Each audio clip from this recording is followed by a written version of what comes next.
मल्ला शरण चिंता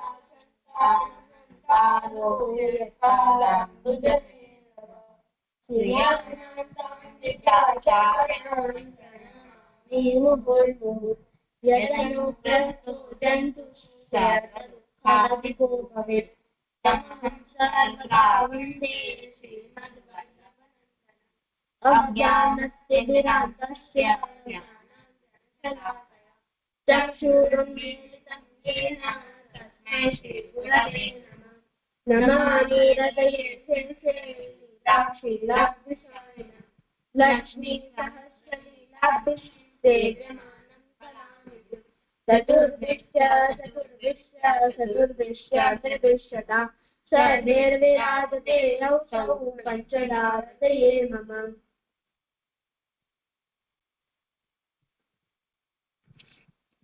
लालन હું કીર્તન કરું? કરો। आवो गोपाल श्रृंगार बनाओ, आवो गोपाल श्रृंगार बनाओ।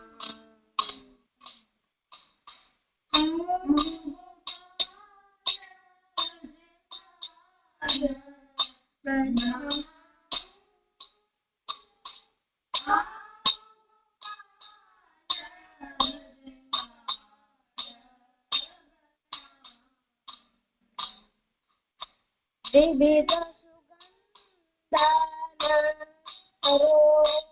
पटनो पाचे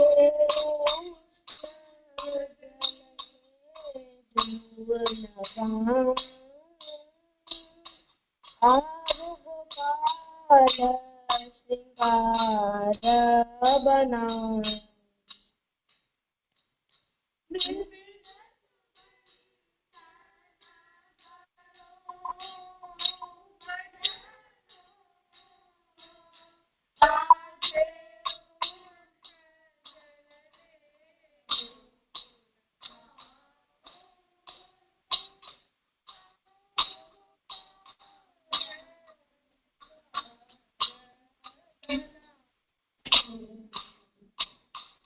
अंग अंगोची गुहाटी देनी फुलन रोची बना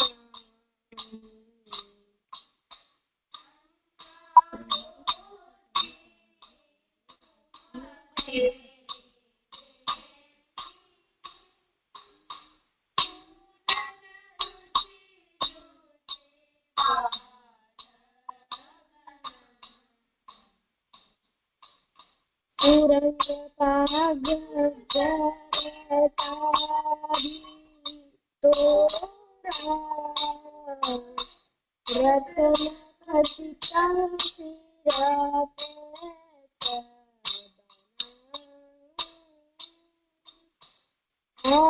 गोपाल श्रृंगार बनाओ।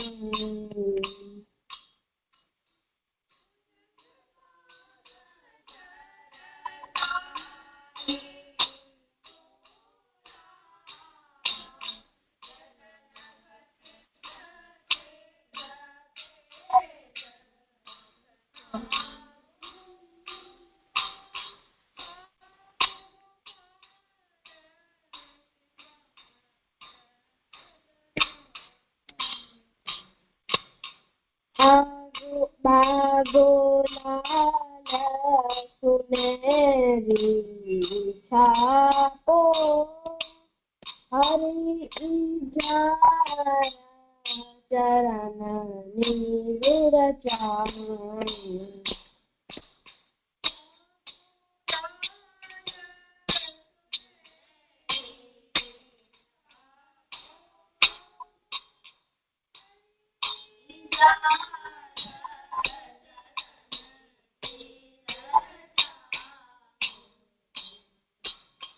कटुका सरस रंग को हसलिहार बनाऊं और गोपाल श्रृंगार बनाऊं।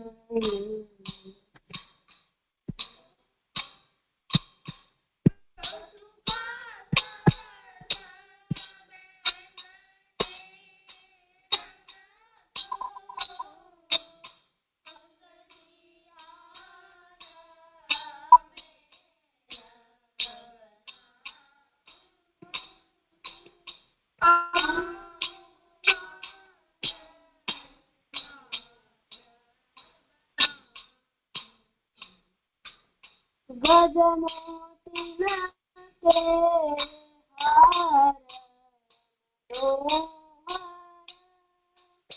बनमाला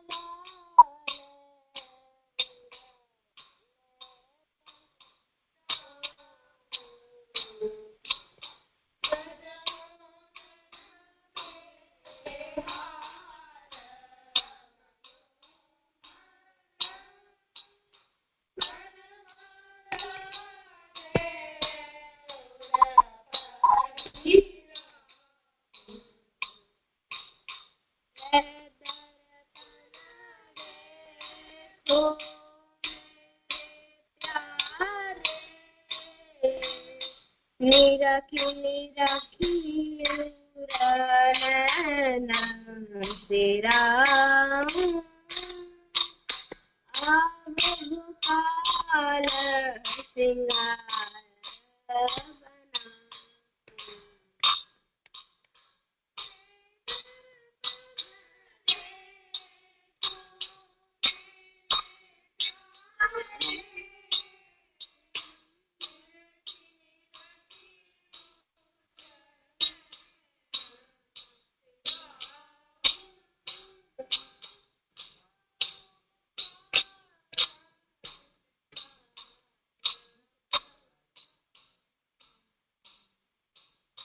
मधुमेह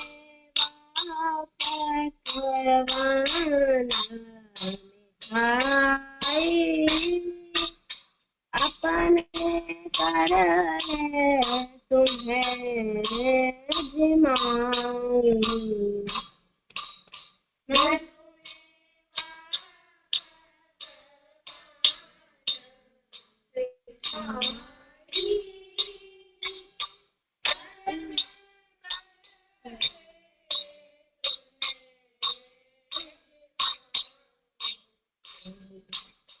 विष्णुदास को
થઈ ગયું.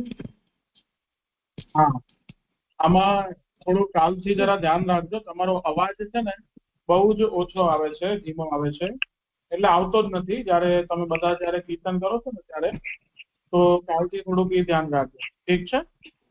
કરો ભલે આગળ પ્રસંગ.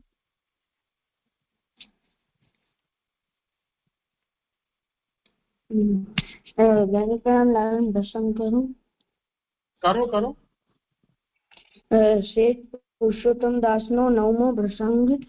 और श्री आचार्य जी के पास वादी बहुत आवे, सो वाद करत संज्ञा संजा संग संजा वे जाए सो आपो के भोजन बिना किए वैष्णव महाप्रसाद ले नहीं।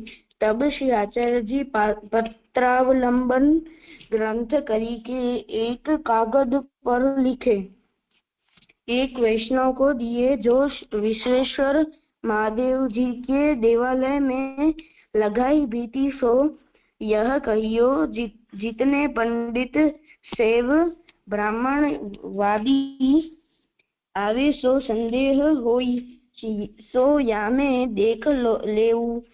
जो उत्तर न पावो तो श्री आचार्य जी पास आइयो।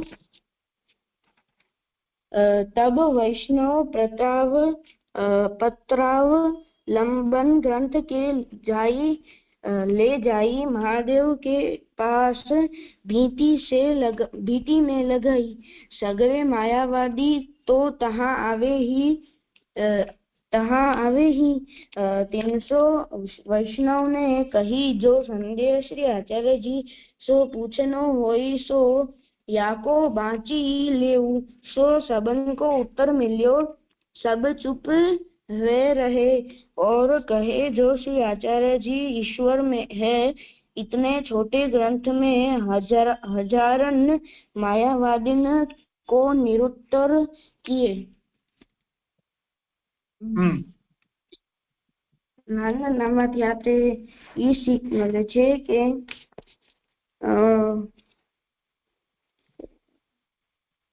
આપણે કોઈ પણ ઇન્ફોર્મેશન મળી હોય આપણા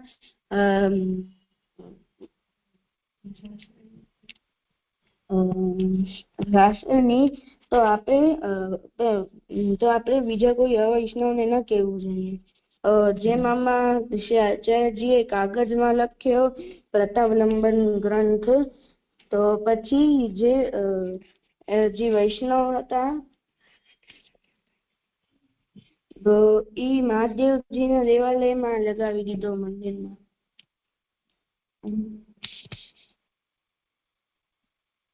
આમાં તો એવું તો કઈ સમજાતું નથી.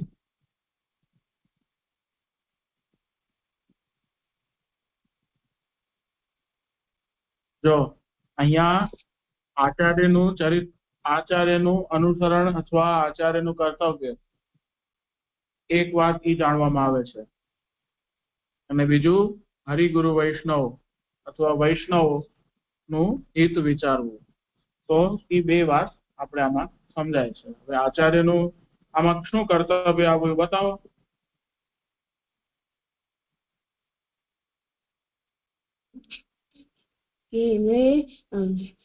બીજા માર્ગીય વૈષ્ણવનો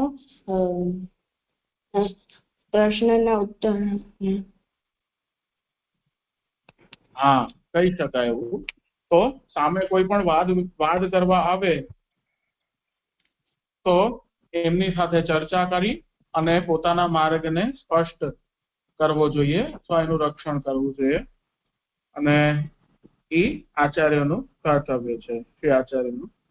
તો મહાપ્રભુજીએ એવું કર્યું અને એનાથી શિષ્યોને પણ પ્રભાવ પડે, એટલે એ પ્રકારે કરવું જોઈએ.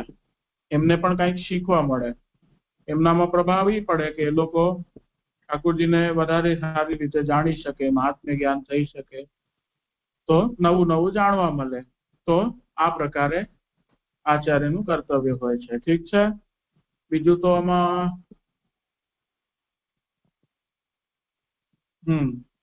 और श्री आचार्य जी के पास वादी बहुत आवे, तो बात करे सांझ रह जाए, तो आपके भोजन बिना किए वैष्णव महाप्रसाद लेना. આમાં એક શિષ્યનો એક શિષ્ટાચાર અથવા મહાપ્રભુજી જ્યાર સુધી આરોગ્ય નહીં આચાર્ય, ત્યાર સુધી એમણે પણ શિષ્યોએ પણ પ્રસાદ ન લીધો. તો એક શિષ્ટાચાર છે આપણો. આપણા ઘરમાં પણ એવું હોવું જોઈએ મોટા માટે. તો આ એક શિષ્ટાચાર છે. ગુરુ પ્રસાદ ન લીધો હોય ત્યાં સુધી શિષ્યવત ન લે, તો આવું એક શિષ્ટાચાર છે. એટલે આચાર્યજી માટે, મહાપ્રભુ માટે. મહાપ્રભુજી આરોગ્ય ન હોય ત્યાં સુધી આપણે ન લઈએ. એવી રીતે ઠાકોરજીમાં પણ આપણે સમજી શકીએ. આપણે સમર્પણનો સિદ્ધાંત છે. ભલે અહીંયા ઠાકોરજીનો વિષય નથી, પણ એનાથી આપણે બોધ બીજો પણ લઈ શકીએ. ઠીક છે, કરો આગળ. આમાંથી શબ્દ છે શ્રી આચાર્યજી. આચાર્યજી એટલે જે શાસ્ત્રને વાંચે, પોતાના જીવનમાં લે અને એમના શિષ્યોને સમજાવે, એમને આચાર્યજી કહેવાય. પછી બીજો શબ્દ છે મહાપ્રસાદ. મહાપ્રસાદ ઠાકોરજી આપણે પ્રસન્નતાથી જે આરોગી અને આપે એને મહાપ્રસાદ કહેવાય. અને એવું નથી કે મહાપ્રસાદ ખાલી ભોજન જ હોય, એ કોઈ વસ્ત્ર, આભૂષણ કાંઈ પણ હોઈ શકે. અને મહાપ્રસાદ ક્યારેય વેચાય કે લેવાય નહીં. અને જે એમ કરે છે એને દોષ લાગે છે. ગ્રંથ ગ્રંથ ગ્રંથિ બંધ શબ્દમાંથી ગ્રંથ શબ્દ બન્યો છે. ગ્રંથિ બંધ એટલે ગાંઠ બાંધીને રાખવો. કોઈ પણ વિષયને આખી ઇન્ફોર્મેશન ભેગી કરી અને તેને બાંધીને રાખવો, એને એક્ઝામ્પલ 16 ગ્રંથ અને 84 વૈષ્ણવ વાર્તા.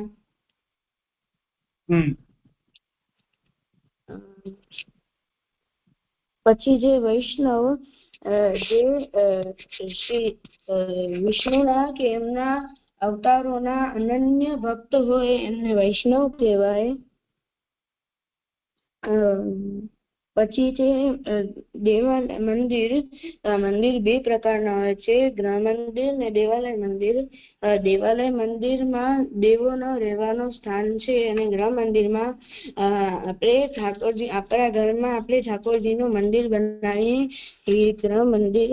અને દેવાલયમાં બધું જ દેવોને સમર્પિત હોય અને ગૃહ મંદિરમાં બધું જ દેવોના અધિકારનું હોય. અને ગૃહ મંદિરમાં આપણે ઠાકોર બધું જ સમર્પિત હોય. પછી આપણે દેવાલય મંદિરમાં રહી ના શકીએ અને ગૃહ મંદિરમાં આપણે રહી શકીએ, પણ આપણે ઠાકોરજીનો આપણા ઘરમાં મંદિર બનાવ્યું હોય એને ગૃહ મંદિર કહેવાય. શાસ્ત્રમાં મૂળ અર્થ દેવાલયનો દેવોનો રહેવાનું સ્થાન છે અને શાસ્ત્ર મૂળ અર્થ મંદિરનો ઘર છે. પછી જે બ્રાહ્મણ 4 વર્ણો હોય છે, બ્રાહ્મણ, ક્ષત્રિય, વૈશ્ય અને શૂદ્ર. માંથી હું બ્રાહ્મણ કહું છું. બ્રાહ્મણ હોવા માટે માતા પિતા એક જ વર્ણના હોવા જોઈએ. આપણો જે કામ હોય એ બ્રાહ્મણ નો જ હોવો જોઈએ અને આપણા જન્મથી લઈને મરણ સુધીના બધે સંસ્કાર પણ બ્રાહ્મણ ના જ હોવા જોઈએ. પછી છે પંડિત. પંડા શબ્દમાંથી પંડિત શબ્દ બન્યો છે. પંડા એટલે બુદ્ધિ અને પંડિત એટલે બુદ્ધિશાળી.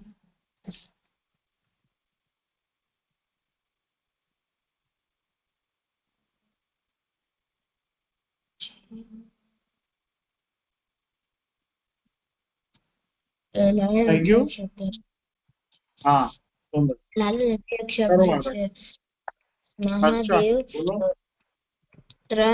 3 ગુણ દેવતા છે. એમાંથી ત્રીજો બ્રહ્મા, વિષ્ણુ, મહેશ, શિવ. એમાંથી હું શિવ કહું છું.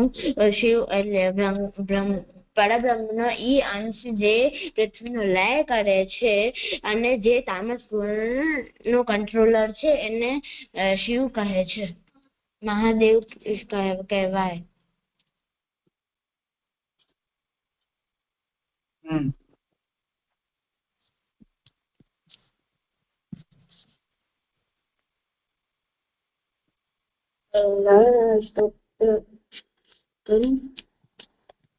શું કરવું છે? સ્તોત્ર. હા, કયું કરે છે? પંચાક્ષર મંત્ર ગર્ભ સ્તોત્રમ. ગુજરાતીની પુસ્તકમાં 110 પાના.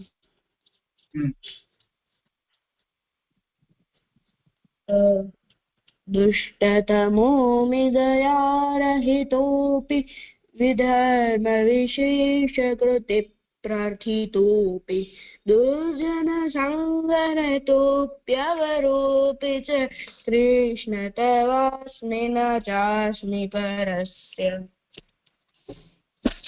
लोभरतोऽप्यभिमानयुतोऽपि परहितकरणकृत्यकरोऽपि कुक्रोधपरोऽप्यविवेकहतोऽपि कृष्ण तवास्मि न चास्मि परस्य काममयोऽपि गताश्रयणोऽपि पराश्रयदाश्रय चञ्चलितोऽपि वैषयिकादरसम्मलितोऽपि च कृष्ण तवास्मि न चास्मि परस्य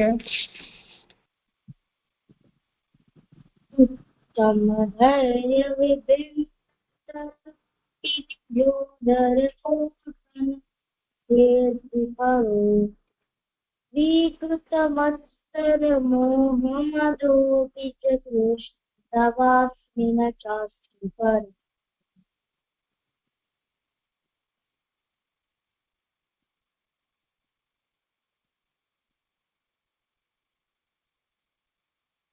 કોઈ કરે છે બીજું?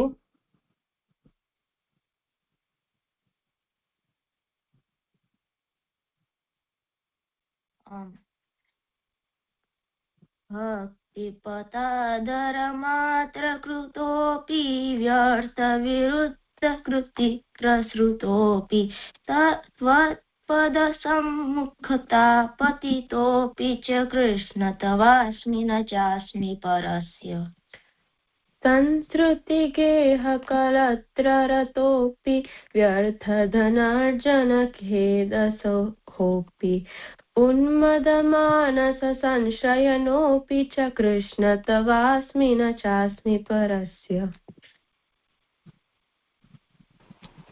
कृष्णपथेतरधर्मरतोऽपि स्वस्थितिविस्मृतिमद्हृदयोऽपि दुर्जनदुर्वचनादरणोऽपि च कृष्ण तवास्मि न चास्मि परस्य वल्लभवंशजनुः सबलोऽपि स्वप्रभुपादसरोजफलोऽपि लौकिकवैदिकवादखलोऽपि च कृष्ण तवास्मि न चास्मि परस्य पञ्चाक्षरमहामन्त्रगर्भितस्तोत्रपाठकः श्रीमदाचार्यदासानां तदीयत्वं भवेद्ध्रुवम् इति श्रीहरिदासोक्तं पञ्चाक्षरमन्त्रगर्भस्तोत्रं समाप्तम्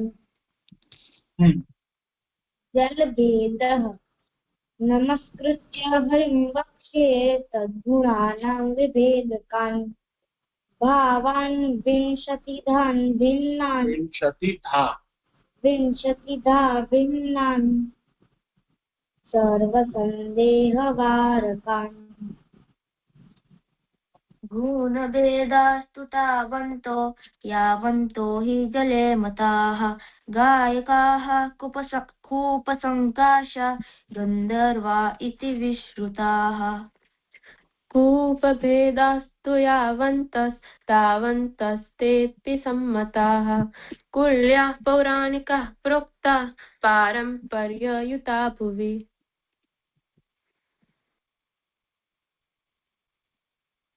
क्षेत्रप्रविष्टास्ते चापि संसारोत्पत्तिहेतवः वेश्यादिसहिता मत्ता गायका गर्तसङ्गीताः जलार्थमेव गर्तास्तु नीचा गानोपजीवनः हृदयास्तु पण्डितः प्रोक्ता भगवच्छास्त्र तत्पराः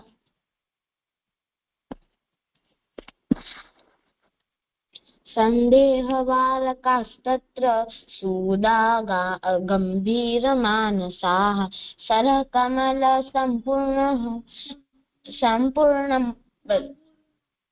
सम्पूर्णाः प्रेमयुक्तास्तथा बुधाः अल्पश्रुतः प्रेमयुक्ता वेशन्तः परिकीर्तिताः कर्मशुद्धा पल्वलानि तथाल्पश्रुतभक्तयः योगध्याननिसंयुक्ता गुणावर्ष्याः प्रकीर्तिता तपोज्ञानविभावेन वेदजास्तु प्रकीर्तिता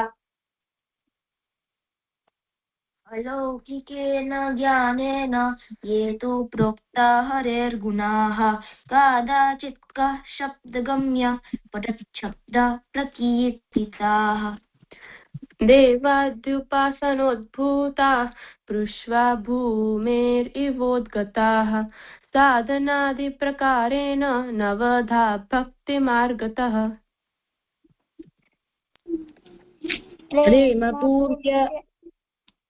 प्रेमपूर्त्या स्फुरदधर्मा चन्दमाना प्रकीर्तिता यादृशास्तादृशाः प्रोक्ता वृत्तिक्षय विवर्जिता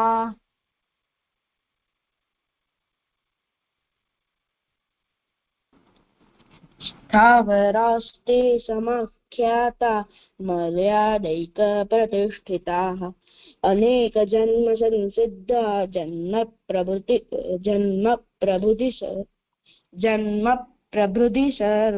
प्रभृति सर्वदा संगादि गुणदोषाभ्यां वृद्धिक्षययुता भुवि निरन्तरोद्गमयुता नद्यस्ते परिकीर्तिताः तादृशा स्वतन्त्राश्चित् सिन्धवः परिकीर्तिताः पूर्णा भगवदीया ये व्यासाग्ने मारुताः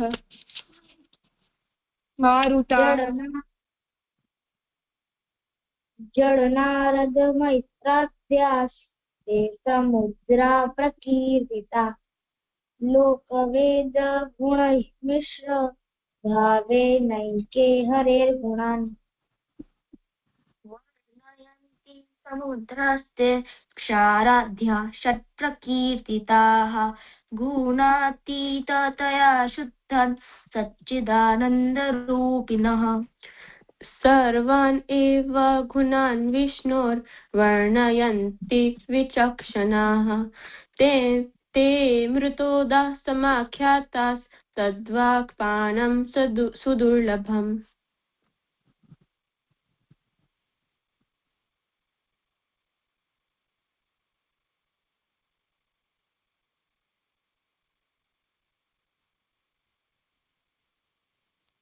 तादृशानां क्वचिद्वाक्यं दूतानाम एव वर्णितम् अजामिलाकर्णवत् बिन्दुपानं प्रकीर्तितम् રાગાજ્ઞાનાદિ રાગ અને અજ્ઞાનાદિ અહીંયા દીર્ઘ થયું છે રાગાજ્ઞાનાદિ ભાવાનાં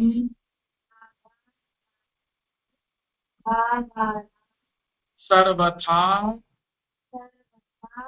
નાશનમ यदा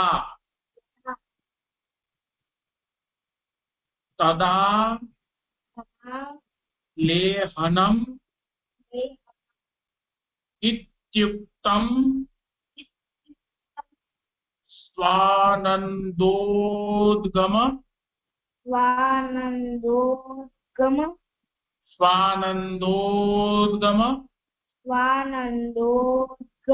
कारणम रागाज्ञानादि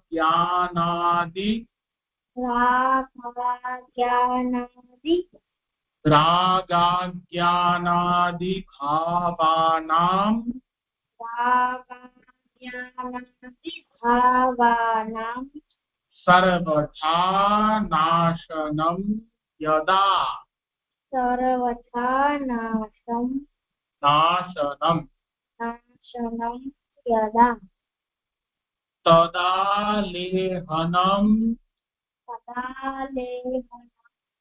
તદાલેહનમિત્યુક્તમ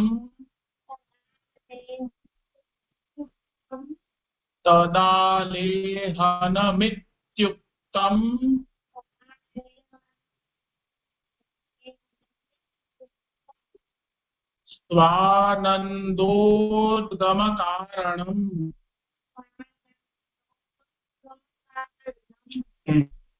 ઠીક છે, આજે સમય થયો છે તો આજનો ક્રમ આપણે અહીંયા રાખીએ છીએ. ઉચ્ચારણ આપણે કાલે કરશું. ઠીક છે.